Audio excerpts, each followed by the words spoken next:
ট্রাম্পের প্রস্তাব পর্যালোচনা করছে হামাস, কাতারের বৈঠকে থাকছে তুর্কি।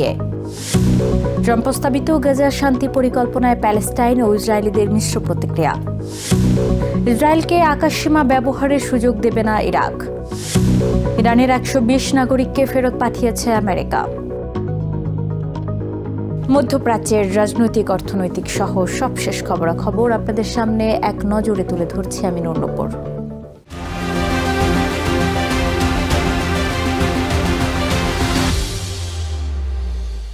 গাজায় যুদ্ধবিরতি পরিকল্পনায় প্রেসিডেন্ট ট্রাম্পের 20 দফা প্রস্তাব পর্যালোচনা করছে হামাস। মঙ্গলবার কাতারে মধ্যস্থতাকারীদের সাথে বৈঠক করেছেন হামাসের রাজনৈতিক নেতারা। বৈঠকে তুর্কির প্রতিনিধিদের অংশ নেওয়ার কথা জানিয়েছেন কাতারের পররাষ্ট্র মন্ত্রণালয়ের মুখপাত্র মাজেদ আল আনসারি। তবে নিরাপত্তার খাতিরে বৈঠকের সুনির্দিষ্ট সময় এবং স্থান উল্লেখ করেনি কাতার। এদিকে প্যালেস্টাইন অথরিটি এক বিবৃতিতে ট্রাম্পের ঘোষণাকে স্বাগত জানিয়েছে।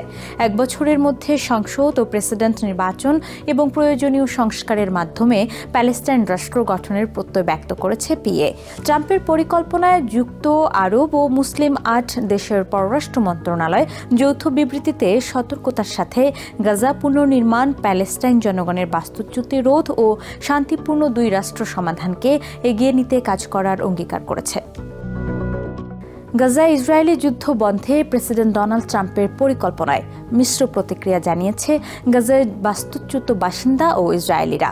হামাসের আনুষ্ঠানিক প্রতিক্রিয়া না এলেও গাজার একাধিক সশস্ত্র গ্রুপ ও বাস্তুচ্যুত প্যালেস্টিনিয়ানরা গাজার ভাগ্য নিয়ে সন্দিহান। অন্যদিকে ইসরায়েলের রাজনৈতিক নেতাদের কেউ কেউ ট্রাম্পের পরিকল্পনাকে স্বাগত জানালেও নেতানিয়াহুর অতি ডানপন্থী মিত্রদের কেউ কেউ ক্ষোভ প্রকাশ করেছেন। কাতারের কাছে প্রধানমন্ত্রীর ক্ষমা চাওয়ার ঘটনাকে দেশটির অর্থমন্ত্রী বেজালেল স্মোট্রিচ ইহুদি হত্যাকারী নাৎসিদের সন্তুষ্ট করার সাথে তুলনা করে নিন্দা করেছেন। গাজায় যুদ্ধবিরতি ও শান্তি পরিকল্পনায় প্রেসিডেন্ট ট্রাম্পের প্রস্তাব প্যালেস্টাইন ও ইসরায়েল জুড়ে মিশ্র প্রতিক্রিয়া সৃষ্টি করেছে।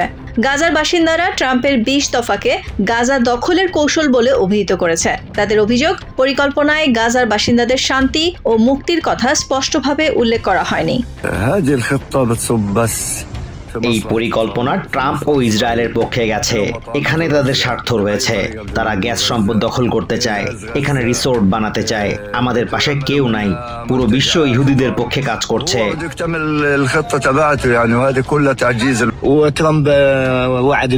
তারা প্রতিশ্রুতি দিয়েছিল শান্তি আনবে, কিন্তু পরিকল্পনায় জিম্মি ইসরায়েলিরা মুক্তি পেলেও আমাদের ভাগ্যে কি আছে তা বলা হয়নি।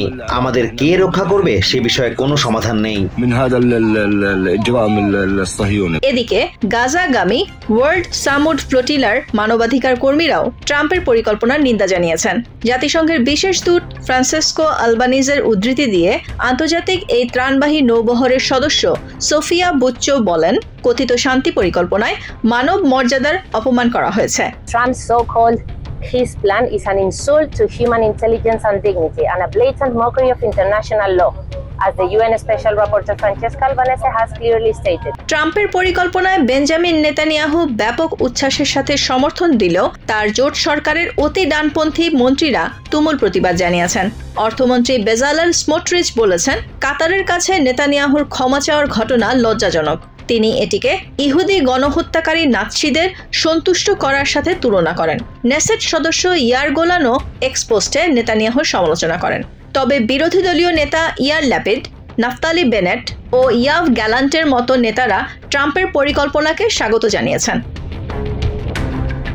এদিকে গাজার সশস্ত্র গোষ্ঠী প্যালেস্টাইন ইসলামিক জিহাদ এবং popular front for the liberation of Palestine পৃথক বিবৃতিতে ট্রাম্পের পরিকল্পনাকে যুদ্ধ দীর্ঘায়িত করার পরিকল্পনা এবং গাজাকে প্যালেস্টাইন সত্তা থেকে পৃথক করার অভিযোগ করেছে। যদিও France, Germany, Britain, European union সহ বিশ্ব নেতারা ট্রাম্পের পরিকল্পনাকে স্বাগত জানিয়েছেন। তবে হামাসের প্রতিক্রিয়ায় এখন কেবল বলে দেবে এই পরিকল্পনা কোন দিকে মোড় নেবে। Nahid Sihan, TVN24 news desk. ইরানের উপর পুনরায় কোনো হামলা ইসরায়েলকে ইরাকের আকাশসীমা ব্যবহারের সুযোগ দেবে না বলে জানিয়েছেন দেশটির জাতীয় নিরাপত্তা উপদেষ্টা কাসিম আল আরাজি।